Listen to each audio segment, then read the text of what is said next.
the last time we did this, Right. I had year? not played any legitimate tabletop games except what y'all made fun of me for, the M word, Monopoly. Mark, you weren't here for. I don't know if you watched the last Gen Con special we did on the podcast a year ago, but pretty much the biggest tabletop board game I played was Monopoly up until last year. I played one game and I would have played another one, but I came in late. I went to a friend's birthday party and they were having a board game night. And so one of the games that they played, which I was really interested in playing, I just didn't get the chance to, was Sura. So does that name sound familiar? Tesoro with the dragons going Yes. across the board. Oh yeah. Yeah. Great game. You know, if we're talking just in terms of number of games played, Monopoly's probably the greatest game of all time. If we're talking the number of times people have played it. So, okay. Probably a hot take. That sounds like a hot take because I got grief from Mike and Rob last year. We were pretty brutal. Apologies, Anthony. Apologies. Oh no! But I did make up for it. I sent you a copy of Cat in the Box. You did. But I also played another game, which I found fantastic. It was called Mysterium, which to me felt like Clue Advanced. Oh, that game is so much fun. Oh, yeah. So good. I was like, Mysterium is fantastic. Absolutely one of my favorites. Freaking tastic. So that's the one I played. So between last year where I played 0 and this year I played 1, I'm already improving. Baby steps. You're a tabletop expert. Yeah. I'm going to be sending you some review copies any day now. I don't know about that. I got games to play, so video games to play. I do have one confession for you, though, Mike. Yeah. I still haven't opened Cat in the Box yet. It's still shrink wrapped, but it's been sitting next to me this whole time. See, the problem is I only have 2 people in my house who could actually play a game. I got a toddler. I got to keep that thing away, right? I don't want her eating nothing. And then this game, it says special rules for 2 players. So I brought it actually to my friend's birthday party where they were playing board games, but we just didn't get to it because we were playing Mysterium until 1 a.m. So that happens. Yeah. Totally understand. So at least I have something to play this year. And I will probably go to another board game night at my friend's house. And so I will at least have played 2 tabletop games. I'm making progress, Mike. You should be proud of me. I'm very proud of you, Anthony. I'm very proud of you. Now we just need to accelerate that. Let's do it. What's next? So actually, Mark, I think you and I need to discuss what game are we bringing back from Gen Con for Anthony, because he needs... that's kind of the thing I'm going to do from now on. As long as we do this, Anthony, I'm going to send you a game. So as a special thank you for taking the time to host the tabletop team on your podcast. Yeah. Happy to have you all here. So yeah, I'll take it. So yes, whatever you guys decide, we'll certainly happily receive it. And I do have friends I can play with. I just need to find the time. So well, it sounds like we need to find a good game for you and your wife. It's a great point. Yeah. She's not much of it. So her background is, I guess, more video games. She's a Sonic lover. We played Mortal Kombat together. We've played Borderlands together. She loves like a little loot-based kind of stuff. We've played some Street Fighter together. We've played some Halo, actually. Firefighter mode is what we play. So her thing is she's just kind of everywhere. More co-op-esque, not necessarily multiverses type of stuff, unless it's Mortal Kombat or Street Fighter, just because she has background in that. So I don't know what that tells you about the kind of taste that she has and what you can extract from that, but there's some info for you there. Let's see what you come up with.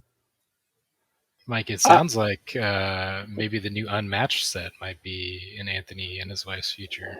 They like to. Yes, but that is... Oh, well, you mean the co-op one? The Tales to Amaze? That or one of the I didn't even Marvel think stuff? of that, so that's a great idea. Yeah. Or even just it's not the out two-player yet, fighting aspect. Yeah, I would go that or something truly co-op. I was also thinking Dice Throne might be a good one. You know how to play Yahtzee, right? Yeah.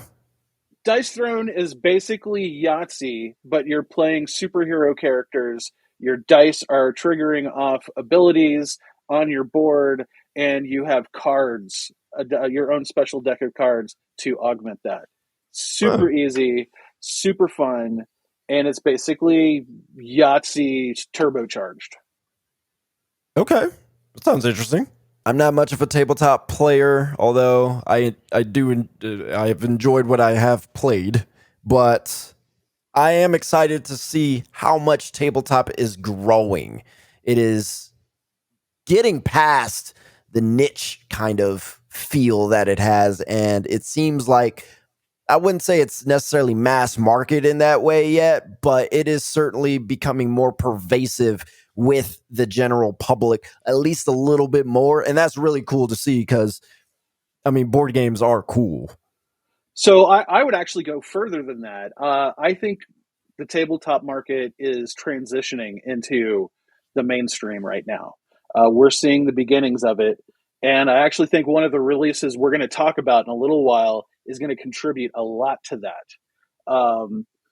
But honestly, I don't remember the specific numbers, but last year, one of the biggest game companies in North America, Asmodee, I called them the E3 or the EA of the tabletop industry because they've been notorious for gobbling up smaller publishers and smaller design shops, much like E3 did many, many years ago. Um, they their profit last year was on par with EA's profit about 10 years ago. So it's happening. Like they're the numbers are there. I don't think that a lot of the industry has really kind of matured enough to that level, and it's we're kind of seeing fits and starts, and I'm including the tabletop media sphere. So, but I mean, this is something I've been predicting since I took over as tabletop editor in chief at Gaming Trend, and it's one of the reasons why. Um, the mandate I have for us on tabletop at Gaming Trend is to kind of take the same approaches that we took towards video games since we started the site 20 years ago. This growth, I would imagine, probably comes with a bit of trepidation because, you know, with growth and all that comes the seeking of money, and usually I wouldn't say the downfall of quality, but certainly there are more products that would be less good as a result of it. But on the flip side, it usually means there's more in general, which means there just will be a number of more good products that just come out in general because people want to make more stuff, and it's an industry more people want to be a part of, which means more stuff that comes out, and a lot of that will be good. Well, and like not only that, but the diversity of the kind of games that are coming out now, the different themes. In the last 2 to 3 years, I've seen board games with one had a theme of the Stonewall Uprising. Like that would never have happened 5, 10 years ago. We've got one of the I think one of the most important games of the year that we have an interview of the designer up on our YouTube channel, Tori Brown.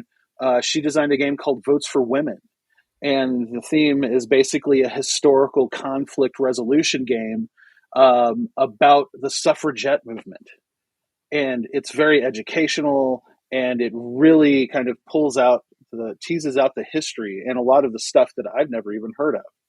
Um, it's stuff like that is happening. So there's a lot of really, really amazing games that are coming out these days, and amazing themes. I think there's even a game where the theme is about strippers. Yeah. I'm surprised that has just happened. Yeah, well,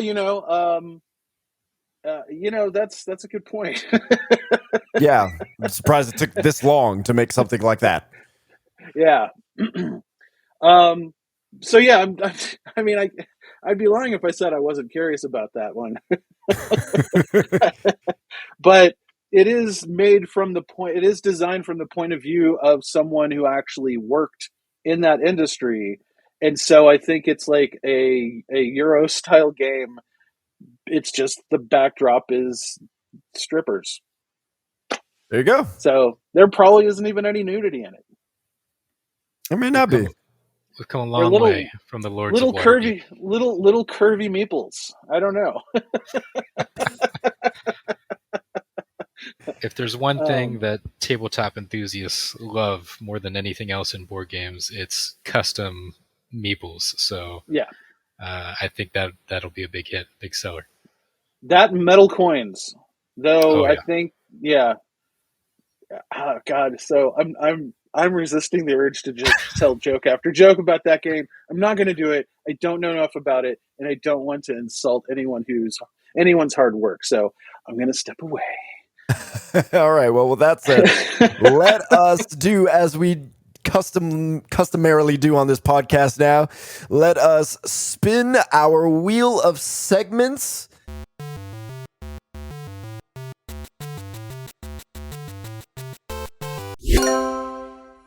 Thanks to Awaken Realms, Call of Duty is actually going to be a board game, and we've seen it twice now, and we're going to get a really in-depth look at it at Gen Con.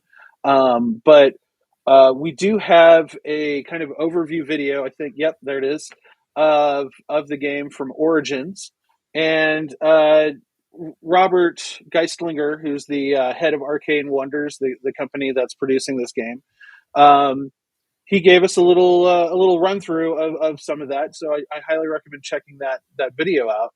But this is like only the very basic thing. Like, this is not the meat of the game, but it does show some of the core mechanics, and basically it's going to have a dedicated room at Gen Con. They're pushing it really hard. The Kickstarter launches on Tuesday, and I believe on our Twitter, we did tweet about that. There are still you can get you can sign up for the reminder and get a special K9 figure and mini expansion if you sign up for the reminder. And there are still events, I believe, at this time that you can sign up for at Gen Con to demo it yourself. And I got to interrupt you for a moment. Yeah. One of the biggest games ever has a Kickstarter for its board game. I don't understand how and why. Well, let's rewind a bit, and let me tell you about Kickstarter for board games.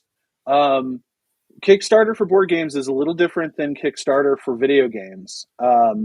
A lot of the best marketing that these companies get, even the biggest companies, use Kickstarter to launch some of their biggest titles.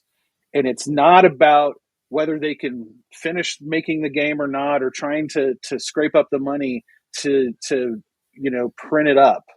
It's purely marketing.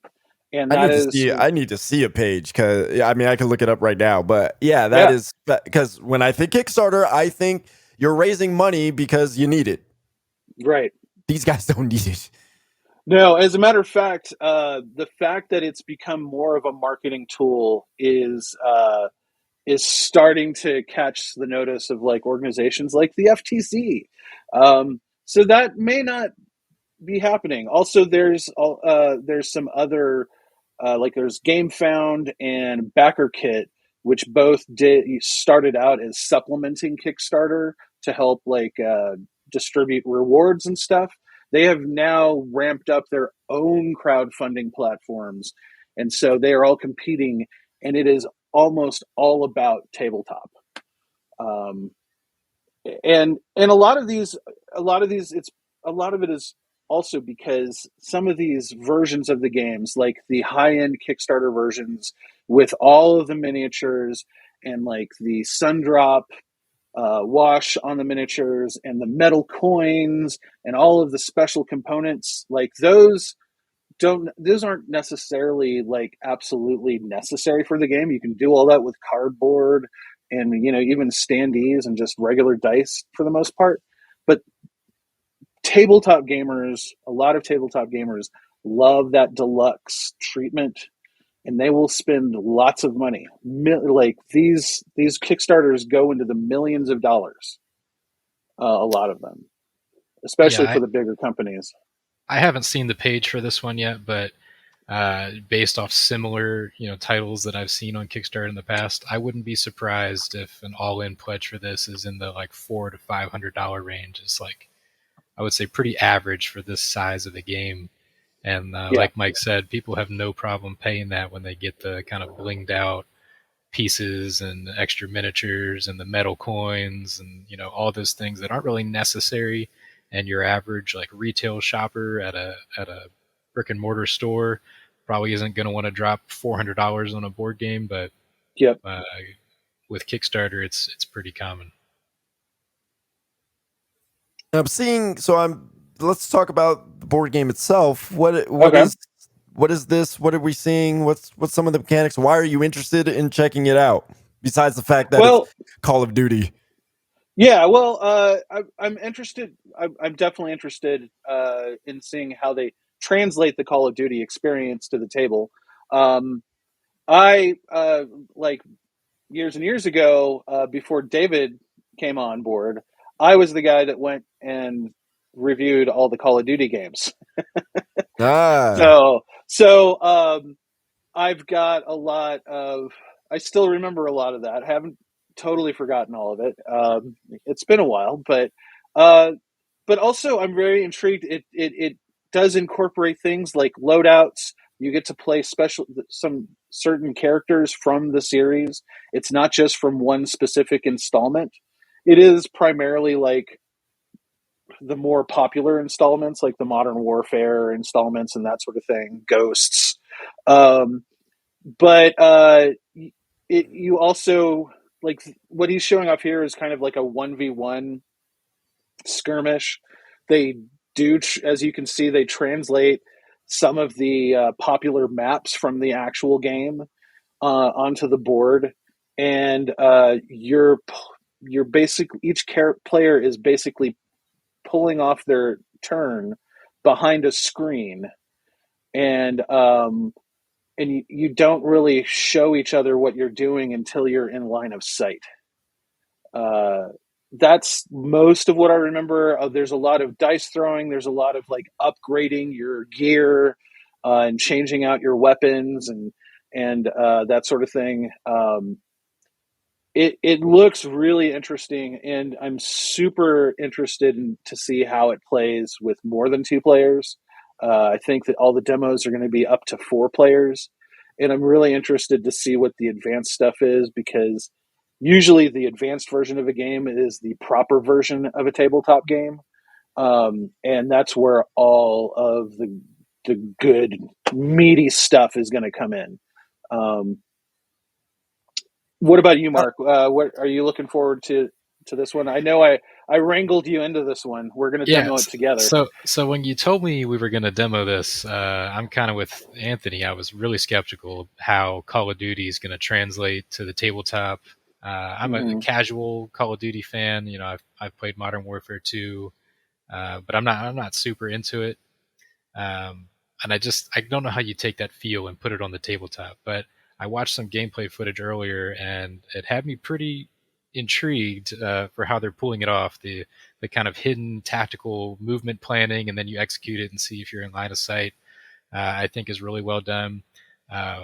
Mechanically, I think the design is fantastic from what I've seen so far, specifically if you play a lot of skirmish games or just tabletop miniature games, and you get really fiddly with the line of sight and the game just grinds to a halt while both players are like measuring with lasers or rulers or trying to figure out, can you see me, can you shoot me? It's to the advantage of both players to like kind of fudge it a little bit.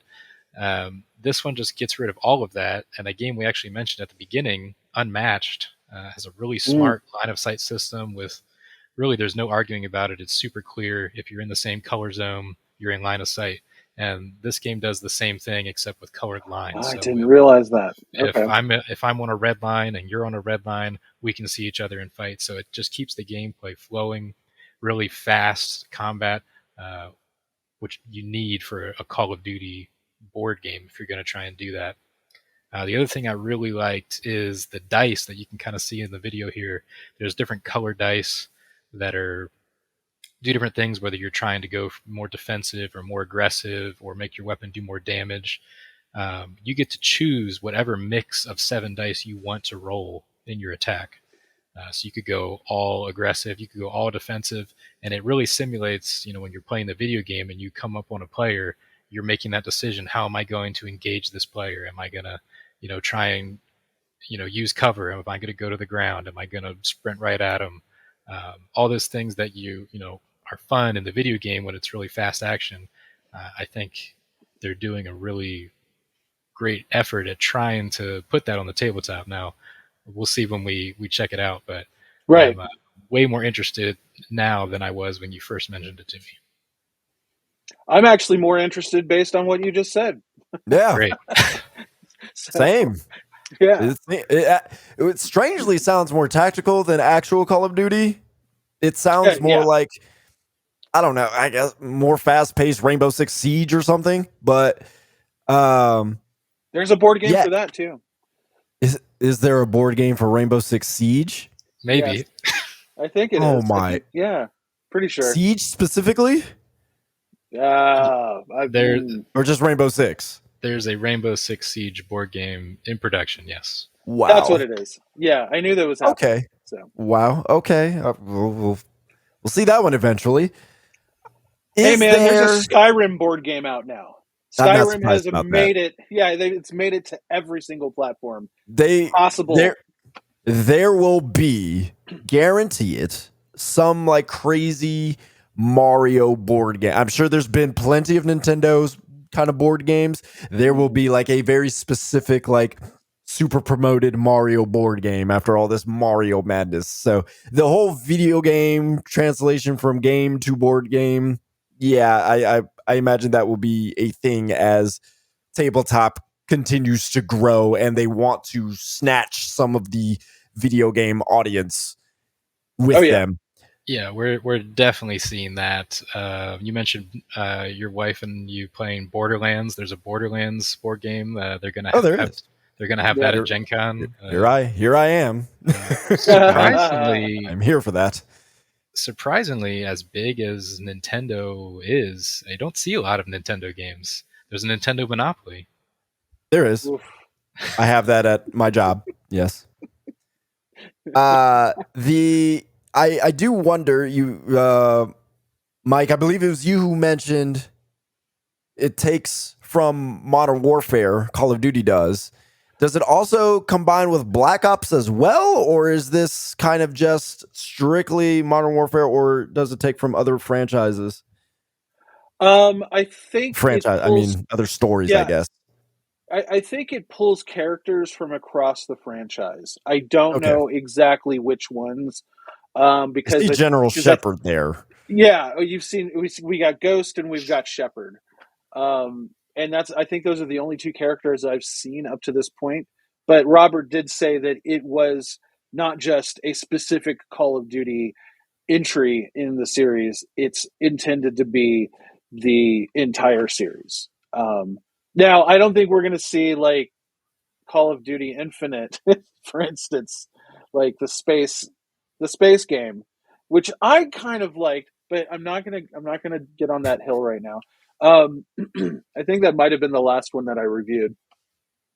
Go ahead, stay off that hill. Yeah. No, it's not worth it.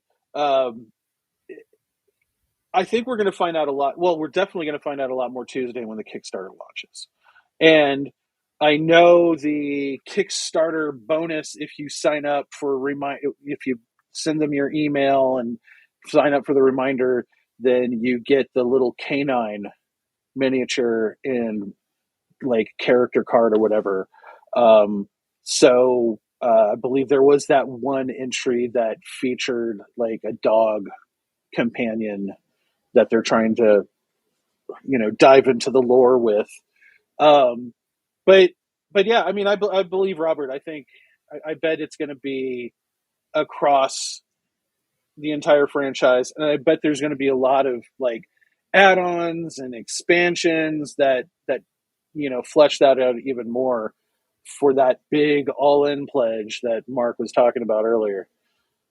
Yeah, I was gonna mention, knowing the way that Kickstarters are packaged, you're probably gonna have the base game that might be Modern Warfare, and then an expansion that gives you Black Ops, another expansion that gives you, maps from Modern Warfare 2, and then they find a way to get you everything that you want, but you got to pay for it. Man, that's that business the other model thing sounds so familiar. I don't know where I've heard that well, from. so here's the big difference, though, Anthony. For when you get an expansion of a Kickstarter, you get it with your game usually. Like the public gets those expansions months, even years after you when it goes to retail. But usually, if you do like a big all-in pledge or like get an expansion a la carte, you get it right away. So they front load those expansions big time. That doesn't make me feel bad. Like I can't imagine like anybody who's on the outside of tabletop interested in getting into something like this, and they hear that, oh yeah, if you go with the Kickstarter, you just get everything up front. But if you wait, you gotta wait maybe months for the thing that's already finished. That sounds shady to me. Well, can you imagine? Let's imagine that in video game terms, right? Like if I don't know, let's say Starfield had some expansion ready to go, and you did like some special payment plan that gave you the whole thing just up front. But if you waited until the game came out and you had to wait a few months to get the thing, like that, it's weird. Yeah, the FOMO is definitely, I think, a deliberate strategy with Kickstarters. It's intentional, but fortunately, they haven't found a way to put seasonal battle passes into any of these tabletop games Yep, yet. we do have our equivalent of horse armor, though. I will say that.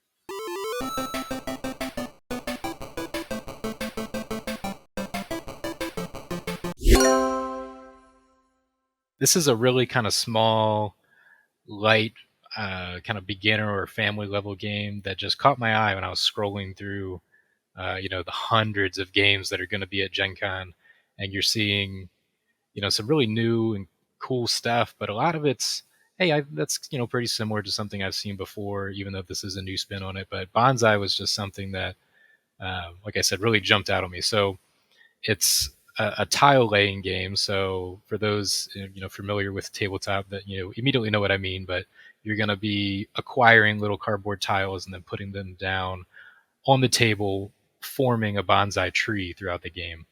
It's got some card drafting as the mechanism for acquiring the tiles and for playing the tiles. And you're placing the wood and the leaves and flowers and fruit, really just crafting your own tree that's going to be different every time you play. And for me personally, as I've kind of matured over about 10 years of tabletop gaming, I've gone really towards the super heavy, super strategic games that take half a day to play. I just recently moved away from the game group that I was in, and now I'm finding new players that are not they're ready not sophisticated enough for you. We'll say they're not ready for those types of games. So they're still playing Monopoly. No TI4, Mark. No TI4. No Twilight Imperium in my near future. So I'm kind of shifting back the other way, looking for these kind of simpler, lighter games, but that still have some depth. And Bonsai jumped out, and I really like the theme.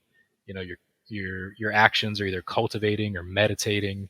You can craft your tree, or meditating is when you draft the cards, but you're thinking about, how you want to build out the tree on future turns. So I think the theme just comes through really well. It looks beautiful on the table when people walk by and see these kind of trees that you're building as you play the game. I think it's going to be a lot of fun and something that I can introduce my family to, and these kind of people that aren't used to, big complicated games. So wait, are you building a 3-dimensional tree? No, so this one's flat on the table. We'll talk about some 3-dimensional stuff in another one of my picks, but this one's flat on the table. But it looks gorgeous. Really, the leaves and the flowers and the fruit. It's all done really well. Yeah. Is this It looks great. It looks great. I saw it earlier. I bet my wife would love it. What is the tree meant to do? Is that just the goal, or does the tree do something and then like it goes into like a phase 2? Yeah, I should explain that. So you score points based on the position of the tiles. So every leaf is worth a couple points, and then the flowers are worth points based on the number of exposed sides. So you don't want to close the flowers in. You want them to be on the outside of the tree. And then the fruit is worth the most points, but it has kind of stricter placement requirements. So you're scoring points based on how you place the tiles, and then there's bonuses for whoever has, the most flowers or the most fruit or the biggest tree, different things like that. I imagine there's probably like a random card that you get at the beginning of the game that has like a special point condition by the end of the game, like a mission kind of thing. So that would be very common, but this game actually takes a kind of a unique approach to that, and all of those kind of special end game point things are right on the table at the beginning of the game, and you can just pick one. But that depth he's talking about, you thinking ahead before the game even started yet. Yeah. That's a pretty standard thing, even for games of lower weight. They make it unique in that you could choose at any time, but they're split into 3 colors. So if I choose have the most flowers, I can never have access to have the most leaves or have the most fruit.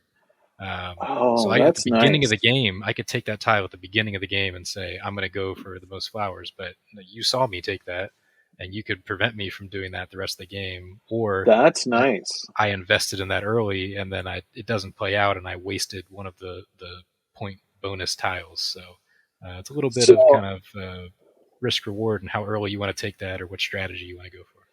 So actually, Anthony, I would say that's a little heavier. That's a heavier mechanic introduced there, because it's like a little step up. Yeah, a little crunch, a little more crunch, and yeah, that's pretty cool. That's a nice thing, because then you're not just playing the game, right? You're playing your opponents too, right? Yeah. So I love games that do that. Yeah, and it adds that little bit of player interaction, because really everyone's building their own tree. The cards you're drafting are from a shared pool, so you have some player interaction there. But on my turn, I'm not doing anything to affect you besides maybe I take the card that you wanted. But with those point things, I can have a little more influence, and I see what your strategy you're going for, and then that maybe I go the opposite of you, or I try and do the same strategy as you but do it better. You can kind of play the game how you want to play. I like the sound of that. Yeah, I do too. How many players can it have at once? I think it's 4. Yeah, that sounds solid. About right. Yeah. That sounds like a solid game. Yeah, no, that sounds like a great game. I'm going to check that out. Thanks, Mark. Yeah.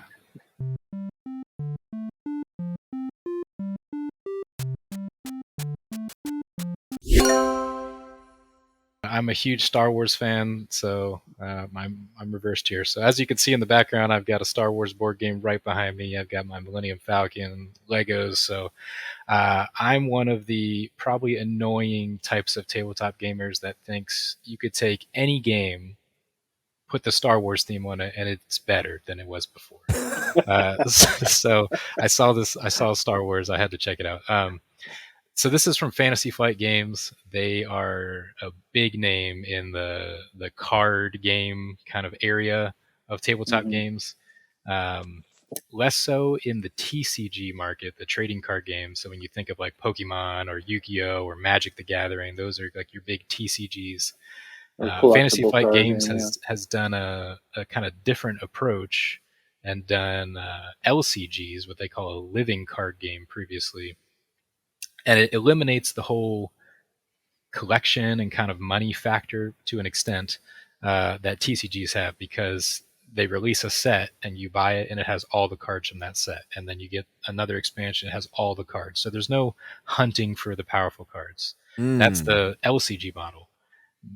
This game is a TCG. So a little bit apprehensive at first because I really like Star Wars. I'm really interested in a Star Wars card game, which actually Fantasy Flight has previously made Star Wars LCGs. But I don't earlier this year, they came out with a Star Wars deck building game.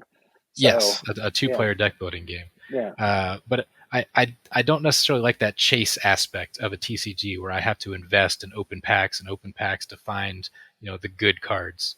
But they've kind of already said that that's not going to be the case with this game. They want it to be really accessible, which I think is really smart for the Star Wars IP, because it's going to attract a much larger audience than maybe your typical trading card game like Magic. That's pretty complicated, pretty expensive to get into.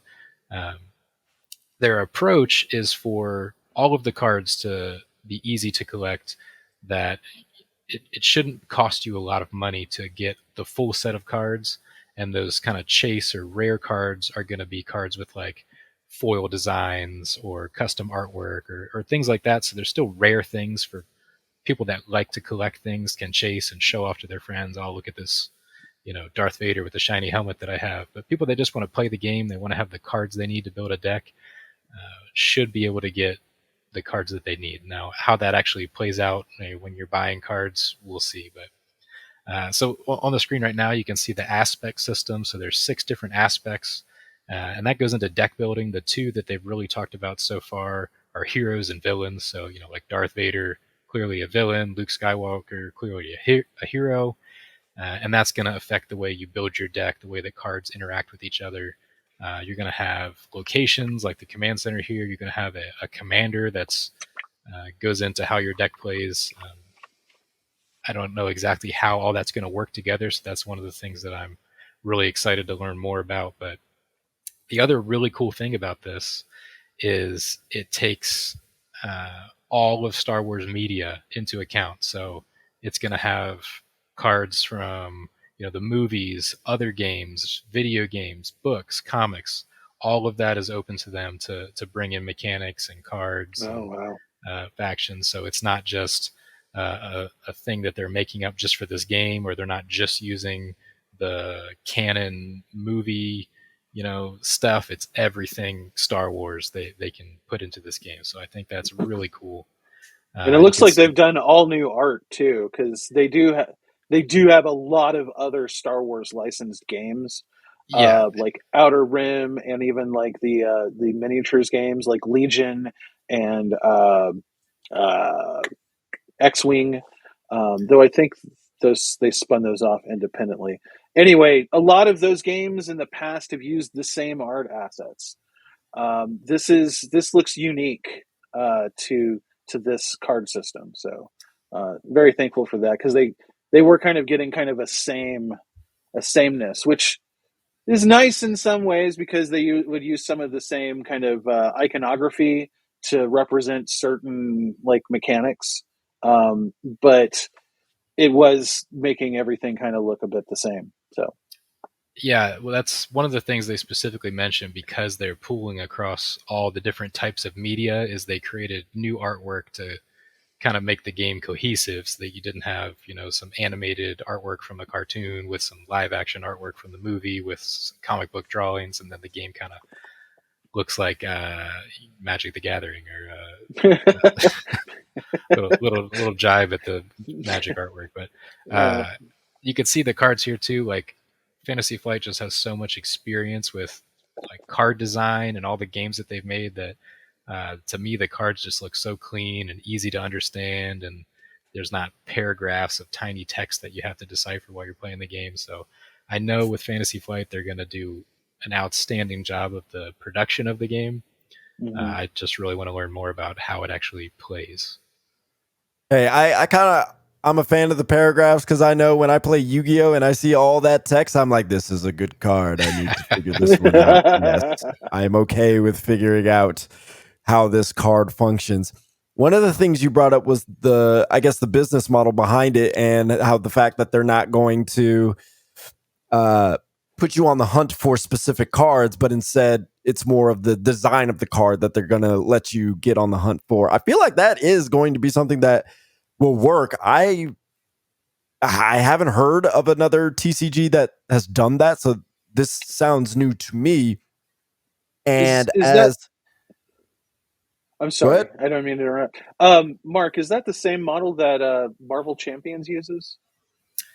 No, so Marvel Champions, the other Fantasy Flight, the LCG from Fantasy Flight, that's a living card game. Okay. So that's here's the expansion, and you know all the cards that are in it. So this is still a TCG. You're still going to get booster packs and open them, and there's random cards inside. Got it. But they're not making, like, say Darth Vader's like the best card in the game. He's not going to be like only one in every 100 packs that you open. Like, they don't want you to have to mortgage your house to build a deck to play this game. So it's kind of like a foot in each, like a foot in the Magic style game and a foot in the Marvel Champion style game. Kind of combines the best of both. Instead of mortgaging your house for just the card just to play the game, you'll have to mortgage your house if you want the foil version of the card. So you can pick and choose how much house you still want at the end of this card game. But I feel like that's actually a fine model, because for somebody like me who is actually really interested in this, because I love TCGs, I would want to play this game. And so if there's an expansion set that comes out, I know I'm probably going to get all the cards available with that set, and I could just play the game and figure out the build that I want and how I want to use the deck. And if I happen to get a foil card or a shiny or whatever the case may be, that's cool. That's nice. I'd say I have it, but I'm not going to be looking for it. But there are other people who will, just because they like collecting things and they want that kind of thing. So I think that's a nice happy medium that more TCGs should do.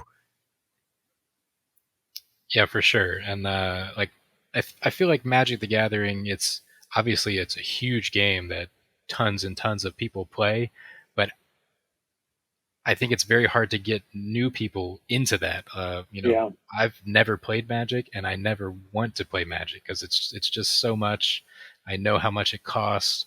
It's just not something I want to get into. I tried to get into Flesh and Blood, which is a relatively new TCG that plays very differently from Magic, but you still have that aspect of the cards are pretty expensive. There's certain like super rare cards that if you want to be competitive, you have to get this card, but you got to go buy it at an online card shop for $60, $70 or much, much more depending on the card. And that's just not appealing to me. And with the really wide appeal of Star Wars, making it more accessible in that way, I think is a really smart move from Fantasy Flight. I think it's a smart move in general, because I feel like TCGs in general as a physical medium are falling off, because games like Hearthstone or even Yu-Gi-Oh! Duel Links or the latest one they do, Masters, whatever, I forget what it's called. But as a Yu-Gi-Oh! Player myself, that game has mostly transitioned to a digital medium and has found a ton of success. And the hunt you do is within the game itself. And so you're not spending as much money, and you still get that experience of, ooh, I kind of want to, build the deck. I know I got to hunt for cards, which I admit has an exciting feeling to it. Very loot boxy in that way. But as a physical game, it just doesn't make as much sense anymore to do it that way. Yeah, and I think we're going to talk about another card game here soon, but I think there's probably like 5 or 6 TCGs that are going to be at Gen Con. It seems like every popular IP is getting a TCG right now. Now, how far they'll last, if they can That's the question. stand the test of time, we'll see. But I feel like Star Wars and the one we're going to talk about, Disney Lorcana, have a big chance just based on the theme and the IP in general. I could guarantee you, if they have a model, business model, payment model, whatever you want to call it, that is more accessible than something like Magic, where a lot of people are pushing back on how expensive Magic is at this point, even players who have been playing Magic for a long time.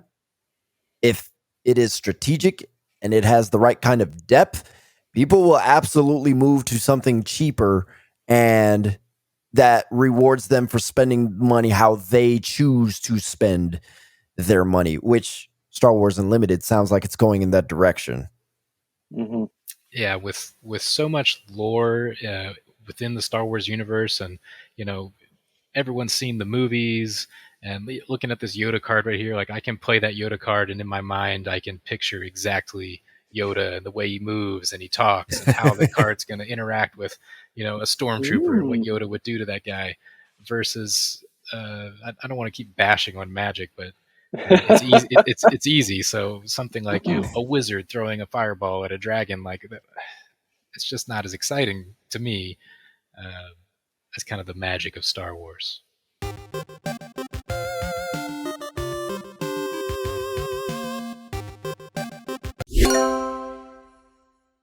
We've got special appointments specifically for these two games. They're both from very, very good game designers. I'll just jump into it. The first one I'm going to talk about is Luthier. Luthier is made by the guys who made the game that's on my shirt, Distilled. Just to give you an idea of what kind of game designers I think these people are, Distilled is on my short list for Game of the Year this year. It's probably the one game that I've played more times than any other game this year so far, and it's a blast. The theme is about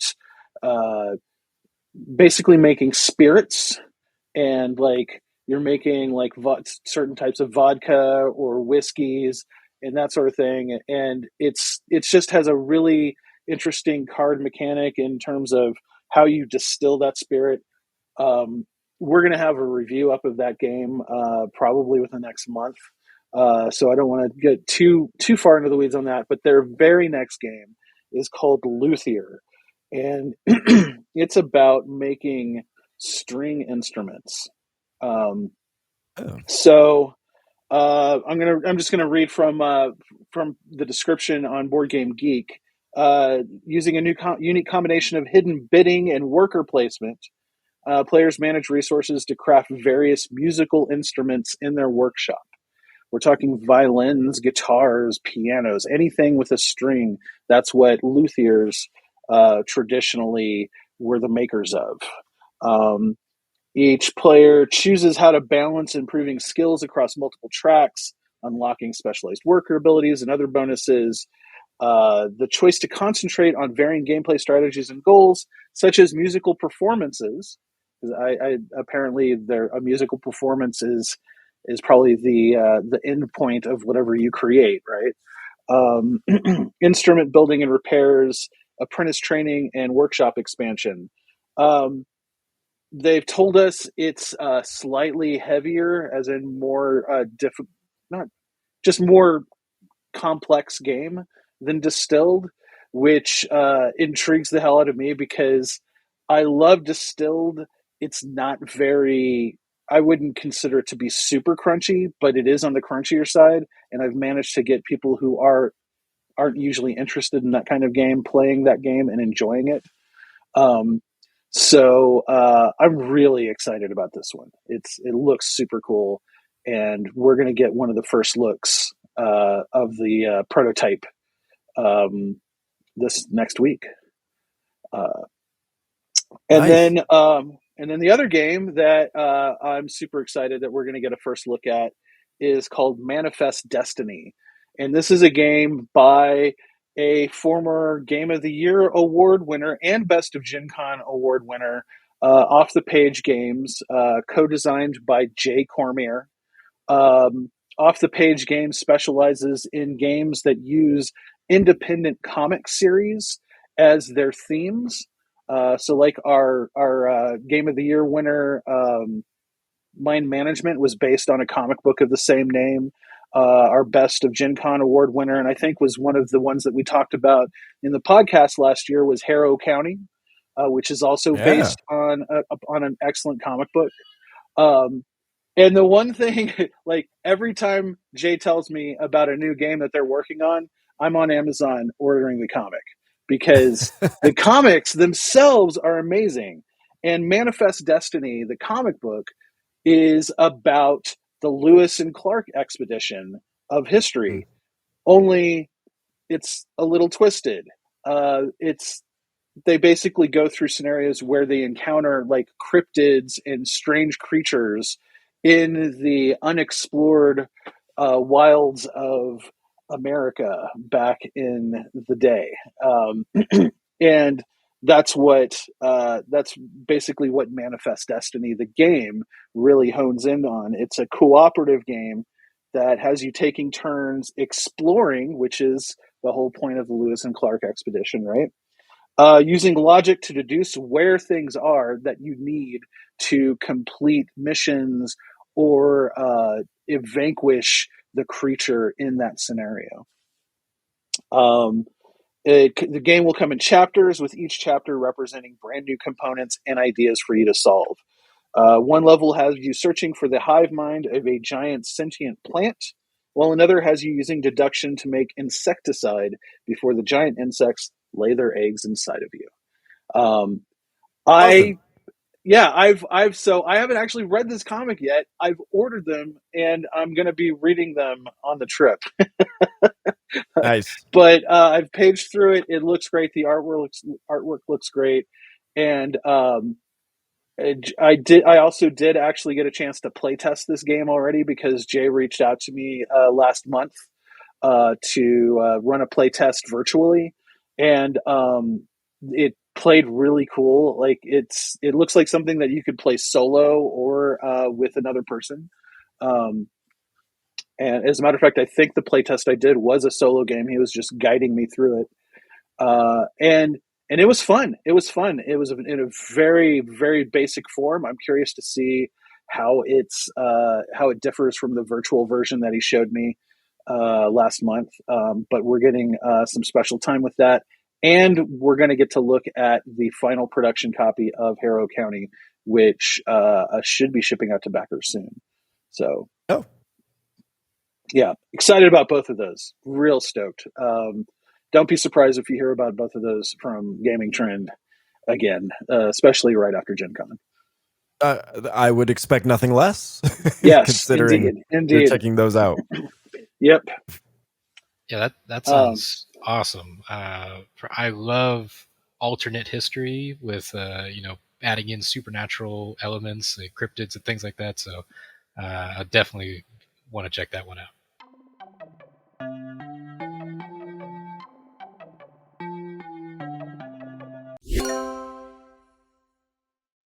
Oh no! I've got a few things to say about this one before Mark starts talking.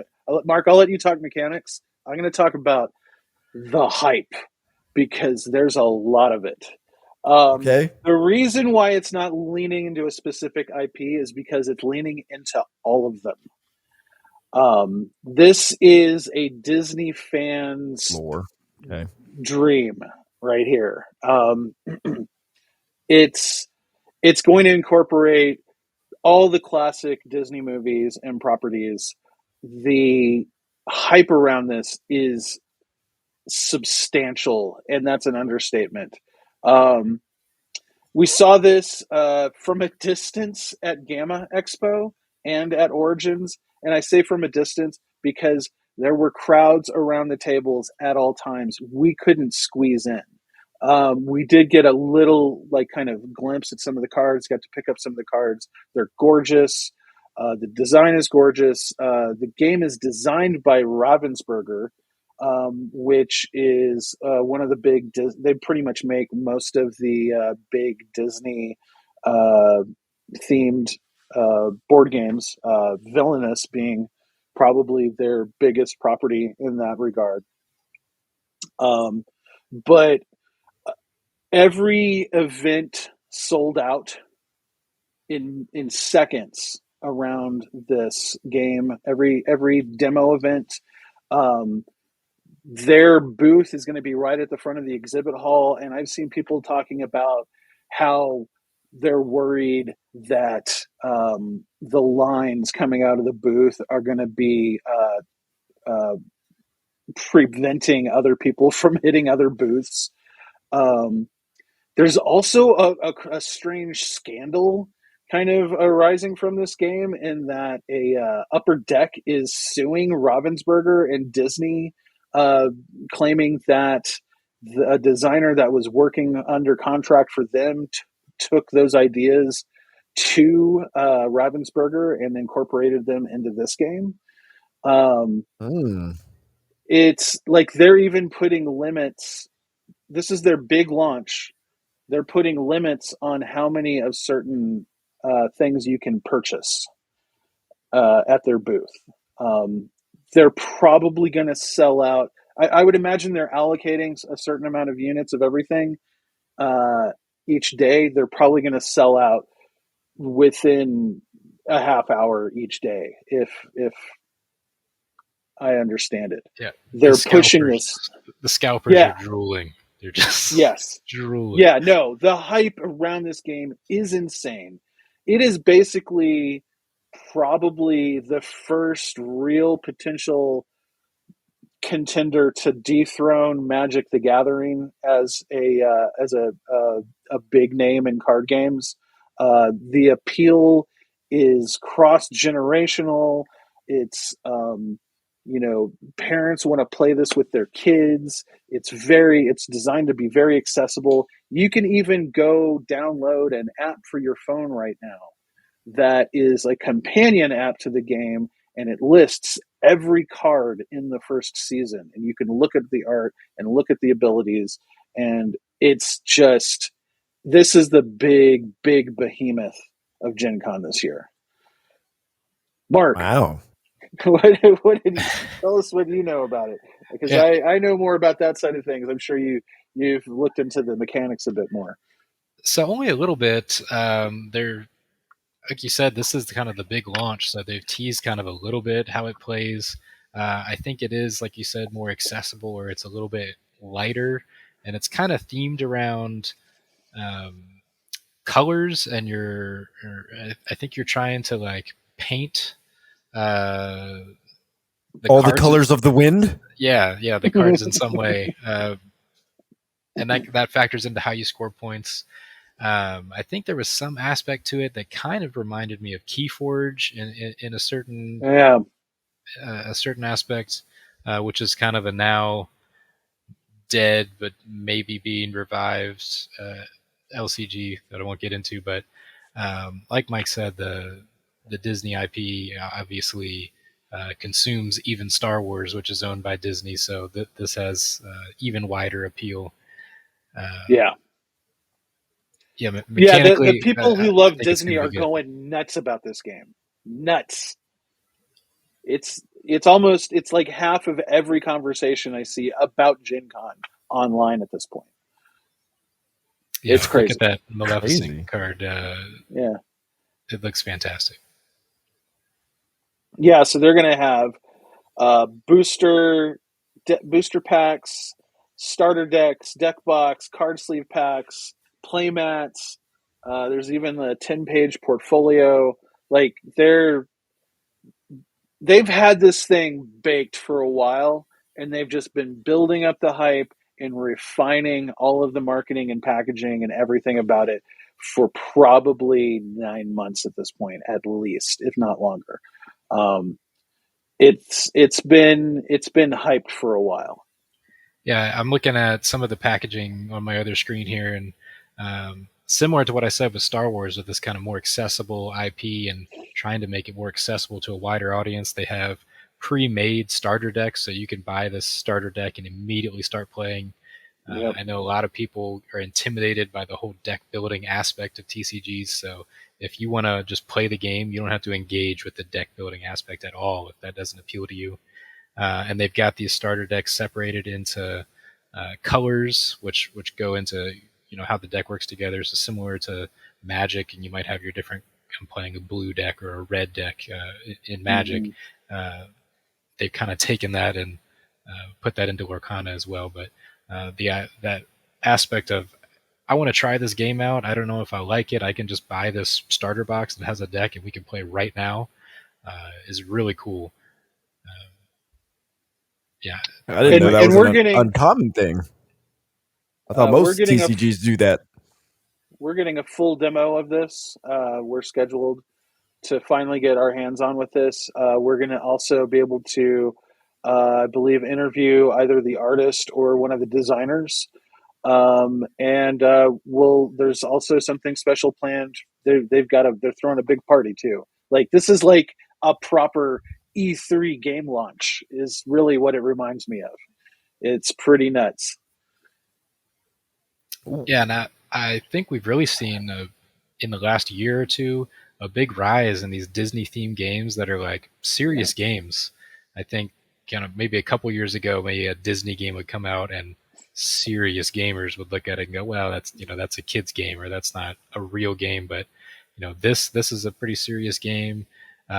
Sorcerer's Arena is one of my favorites of the Disney board games. It's a skirmish game with tons of different characters and interactions. It's a really serious game. So really cool to see these kind of childhood favorites that you can still enjoy as an adult without feeling like you're playing a kid's game. And this is one of those games. I'm sorry. Yeah, go ahead. This is one of those games that I think is going to expand the mainstreaming of tabletop games. Like this has that potential of really kind of bringing in a whole new audience because there's so much overlap with like Magic the Gathering, Pokemon, Disney. Like it's just bringing a lot of stuff into one place in a nice, clean package. And I think it's probably going to be like something that they're going to be talking about on the news this Christmas holiday season in terms of like hot toys, hot things to get your kids. Oh, yeah, for sure. This was going to be huge at the holidays. Yeah. Even the way the card art looks, it's not so dark. The expressions aren't so like weird and crazy like for the kids, and they're not too like serious and hardcore for the adults. There's this nice happy medium as I've seen these cards rotate on the trailer. There's a nice happy medium of, ooh, that looks like, the type of cards kids would like to look at, but it's not so cartoony and so childish that adults are like, that's for children. So it seems like they've done a really good job and have dug really deep into, okay, how do we make this appeal to everybody, from the color of the cards, the shape of the text box, the way the text looks, the card art itself. All that matters. Yeah. Those little details matter in terms of who is attracted to these type of things. Because I can guarantee you, if a kid looked at a Magic the Gathering card, they might that is more mature looking than something where Disney can kind of go between the two and somehow come out in a way that is appealing to everybody. And I think this does a really good job of that. So, you sometimes you can judge the book by its cover, and immediately I had never seen the cards before until this trailer started showing, and I was like, oh yeah, they have put some time into how these things look and the way they want it to come off. It was immediate. So I can see why there is hype around this. And I'm interested now. I'm like, maybe this is a game me and my wife can play. I know. I remember, as a kid in elementary school, bringing my binder of Pokemon cards to class and trading cards and playing the game. So, this has that potential. The Disney IP is obviously worldwide. So we'll see where it goes, but it definitely has the potential to be absolutely massive. As long as it's easy for probably going to be a subset of people that just buy the cards and never play the game, right? I had that thought. Just like Pokemon. Yeah. I wonder how easy it is to pick up and play in terms of, once you get the starter deck, how easy is it to get on the table, read a few rules, and just get going? I think that will be the biggest determining factor of how far this goes. Obviously, yes, there will be the collectors who just get the cards. But in terms of people who want to play it and it's accessible, could it be a game that I could buy for my kids at work and go, hey, let's try this out. Y'all can get into this, and it's really easy to understand and execute, but then it maybe has enough depth to where it could get on a Magic the Gathering level where you can get some really crazy combination of cards to create a massively destructive deck, however this game will work. I wonder. Right. Yeah, I'm looking at some more cards here, though. I mean, the one I keep getting distracted by the ones cycling because they just look so good. But you've got things like Dragonfire. We saw Maleficent, so there's definitely a combat aspect. One of the things that I am just reminded of looking at another card here that I saw in another video is some of the cards are songs. They're all the songs that those are probably are going to get stuck in your head that you're going to be Oh wow! Playing your favorite Disney song and start singing it, and it's stuck in your head for the rest of the day. So, so many cool things going on here. Guarantee you, if this game takes off in the way that it seems like it will, in 7 years they will make a digital version, and those cards will sing. All the license. Well, that's the thing. There. Like we may see digital version even sooner than that. To be honest, like I said, they've already come out with an app, like a companion app. Sort of like a Pokédex style app, right? Yeah. But like it does. You've got all the assets. You could easily, and you know all the rules, so you could easily make. I don't know. I'd be surprised if there wasn't a strong digital strategy that they're going to roll out within like a year or two, because it seems like this leans in that direction as well. So I don't think you release a game that has this much hype and you've put this much time into and then digitize it that quickly. I don't think that would be the case, because there's going to be expansion sets. They're going to lean into Marvel. They're going to lean into Star Wars. They're going by seasons, so there's going to be seasons. I don't know how long those seasons are going to last. But they have also said that they're not going to retire seasons. You're always going to be able to find the cards going forward. So as you should. So if they're going by seasons, however long those seasons are, which sounds weird in a card game sense, but if that's what they're going by, there's no way they're going to digitize this thing in the first 2 years. There's zero chance, because that'll cannibalize their physical base. It's just much easier to play unless digitally. Their base is bigger than we expect. That's the point I'm getting at, right? If they expect people to double dip, there are digital versions of Magic the Gathering. Yeah, but Magic's been around for God knows how long. Like, it's already been established. Yu-Gi-Oh! Didn't get its digitized version, and even that was like a speed version of it until 12, 15 years later. So we're talking about within the first 5 years. I just don't see that happening. Not for this. Even I am like, ooh, I'd love to get a few of these physical cards. We'll revisit that.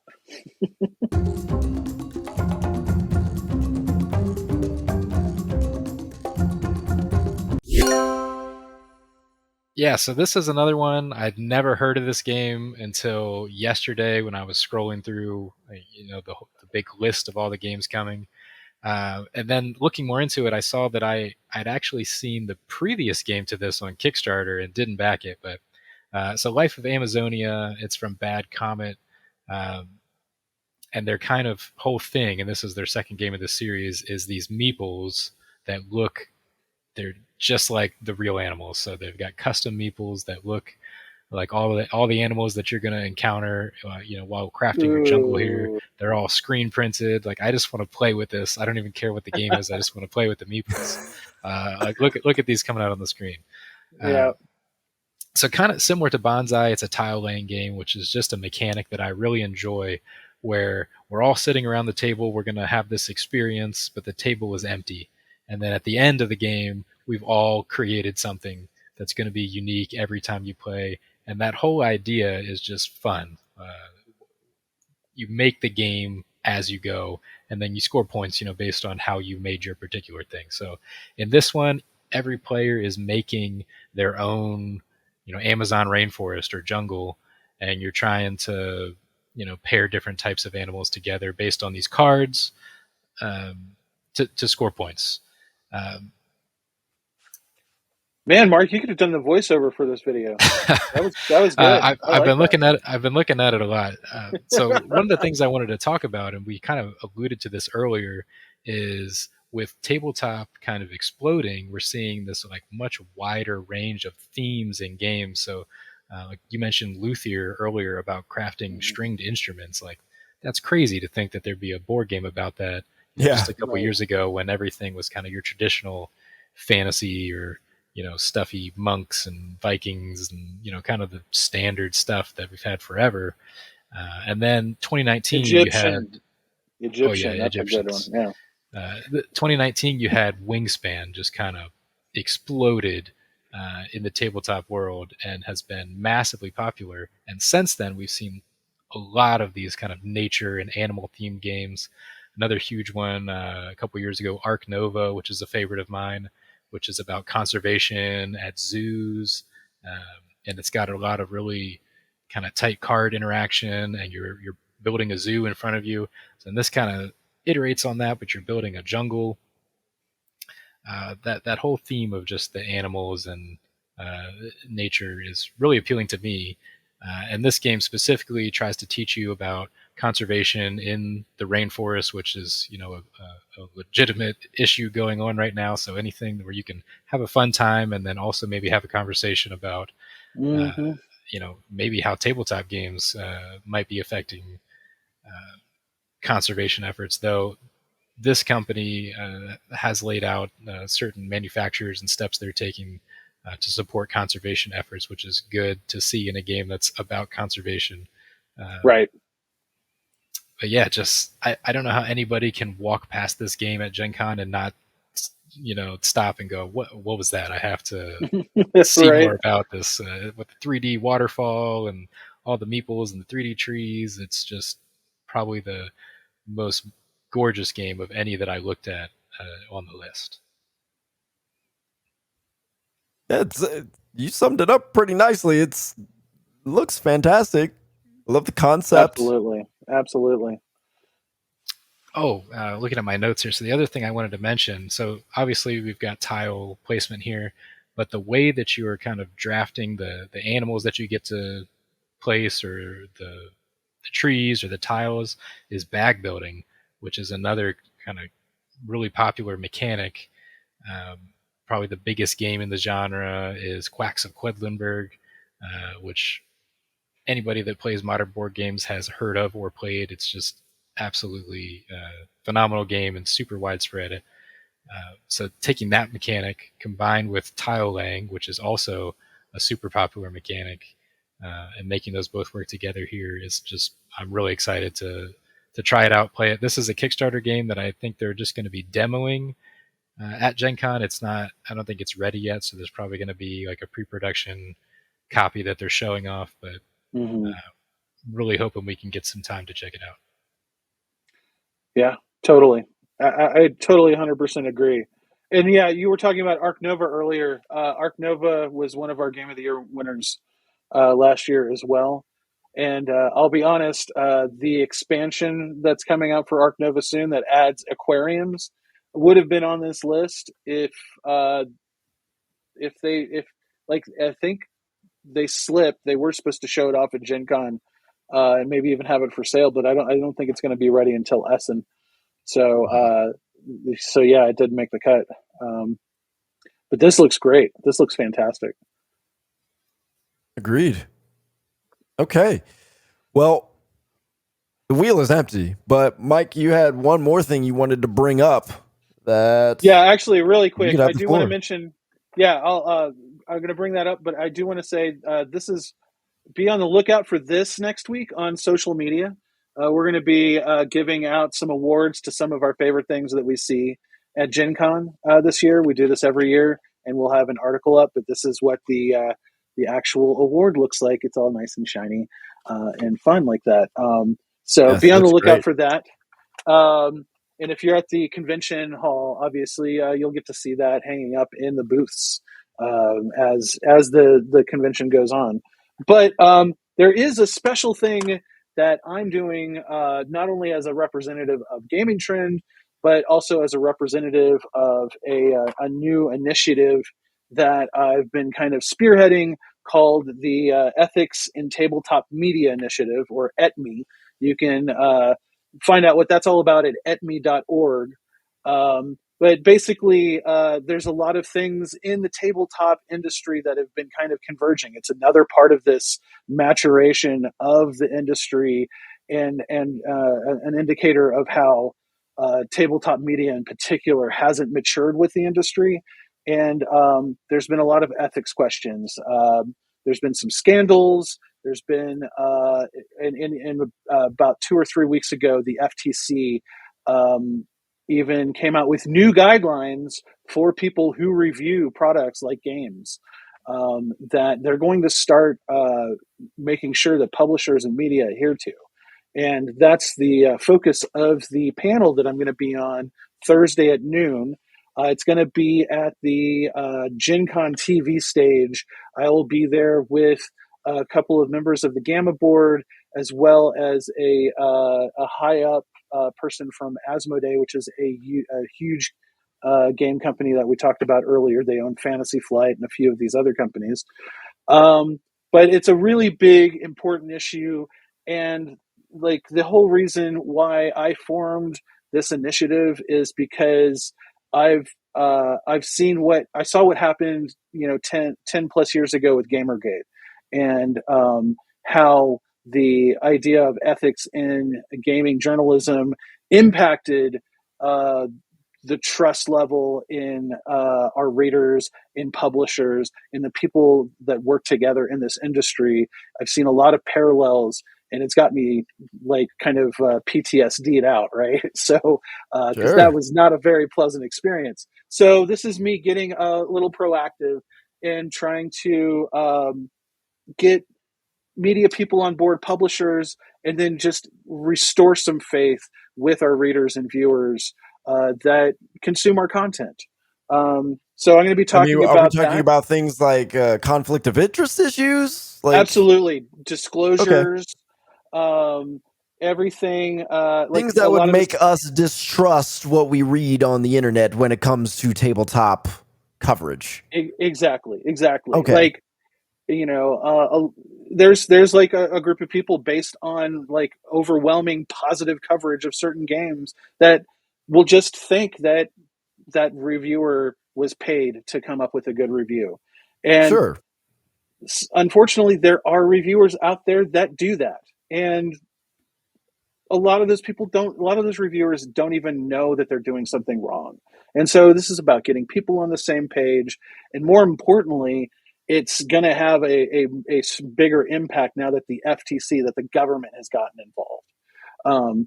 So if you see me at the con, or if you see me at that panel, I'm going to have these lovely stickers to hand out. And this is the symbol I designed for the initiative, that my hope is that this becomes a symbol of that trust between what we do and the people that consume our content, and the publishers that look to us to help them get the word out about their games. The tabletop seal of quality. Yeah, exactly. That's exactly what I'm going for. And I got these lovely little stickers. I've got about 100 of them, so hopefully I don't run out before you see me, if you see me. But I'm really excited about this initiative. GAMA, the Game Manufacturers Association, actually just voted today on their board meeting on forming a committee to work on an actual ethics code, which is something that I've got a draft up on etme.org right now. I'm working very closely with them. I'm probably going to end up being in the committee just based on the discussions that I've had. And really, I want to help this hobby and the things going on around this hobby become more about just playing games and less about like distrusting each other, because that's not cool. Yeah, we do even in the video game space, but that's where I spend my time. This is fun. Like all of this is fun, and I totally get that people do rely on people like us, especially in big sites. I'm just, IGN, GameSpot, all the, these places where you want to get something that either, validates how you feel, or you genuinely don't have any feelings and you want to get a direction on where you want to go. And because these things do cost a lot of money, people want to spend their time with it. You do want to have something where you are not basically promoting the thing and passing it off as criticism. So, or reviewing. So to me, I do find it fascinating. Video games and tabletop are not so separate in terms of the people base. That I wouldn't think that tabletop would have this problem, considering everything the video game industry media has already been through, right? Like they're not so far apart that it's the tabletop people have seen what happened with people like Jeff Gerstmann, for example, or like these different. You'd be issues. surprised. Yeah, I am surprised. That's right. Yeah, no. So that the fact that the FTC has had to step in. I don't even think the FTC has necessarily stepped in for video games yet. I don't remember that specifically. No. These new rules apply to video games too. So they are stepping in. Yeah, it's gonna. Okay. Yeah, so a lot of what I'm working on in terms of the code of ethics, we're going to adapt it to everything we do at Gaming Trend.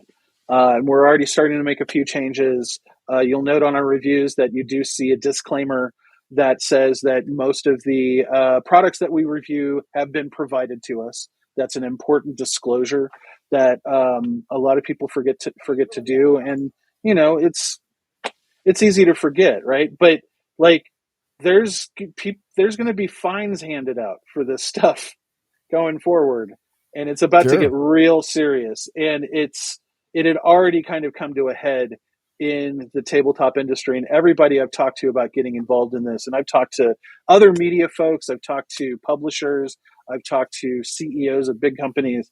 They all think that the time is right for this.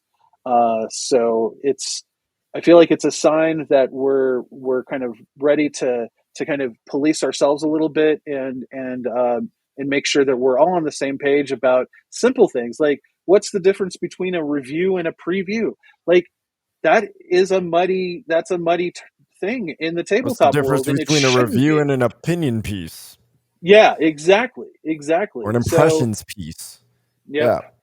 So that's a lot of what informed my version of the code that is going to act. I believe it's going to act as the initial draft that we're going to work with on the committee with Gamma, assuming I'm on it. But like I said, I have been talking to the people involved in that, and we're all in agreement about bringing our resources together. I'm going to be talking to a lot of media people next week about getting them on board, and yeah, like it's starting to snowball, and I'm really, really proud of how people are encouraged and enthusiastic about stepping up and doing something about this, because it's time. So I think everything in life needs boundaries. I think all freedom needs boundaries. Otherwise it's anarchy. And with anarchy, you get everybody's interpretation of what they think is right, and something that is there to set a standard and some good guidelines, maybe not necessarily just strict rules all the time, but some good guidelines is helpful for an industry that's for an industry that at least in video games makes billions of dollars every year. It's the biggest entertainment industry on the planet. And in tabletop, it's a growing industry. And so anything that needs growth needs some healthy boundaries to keep it in check. So this sounds great. Yeah. Yep. So Thursday at noon. It'll be right out in front of the gaming hall as you're headed towards the exhibit hall. Check it out. It'll also be live streaming to Gen Con's Twitch channel. So it's going to be out there, and hopefully I'll be able to post it at etme.org, and we'll probably link to it off of our socials as well. So check it out if you're interested in the dark underbelly of the industry. I think it's going to be fun. It's going to be the conversations I've been having so far have been great, and I just see it getting better and better. And it's enabled me to meet a lot more people in the industry as well, which has been great. Excellent. All right. Well, that'll do it for us. Mike, thanks for taking over for a day. It's great. Yeah. We'll have you back, though. We're going to have you back post Gen Con to discuss what you guys saw and anything else that you experienced while you're there, in case there were a few more things. I know there's 6 of you, so you might be able to come away and just have some more explanation of a few other games as well. So I'm looking forward to that. It's always fun to have you guys on, mix things up a little bit on this podcast. This was a lot of fun. At the very least, come back for that episode so that you can see what game we get Anthony at Gen Con. Oh, that's so I will be surprised. I don't even know what you're going to come back with. All right. Well, that'll do it for us. We will, I guess we'll probably have you guys back in the next 2 weeks. So next week we'll get back to video games, I suppose. We'll see. Either way, we'll be back next week. So we'll be in full on convention mode next Thursday. And probably through the week. So you guys let me know. Either way, you'll be back. So appreciate y'all watching. Appreciate you listening. Talk to you later. Thanks.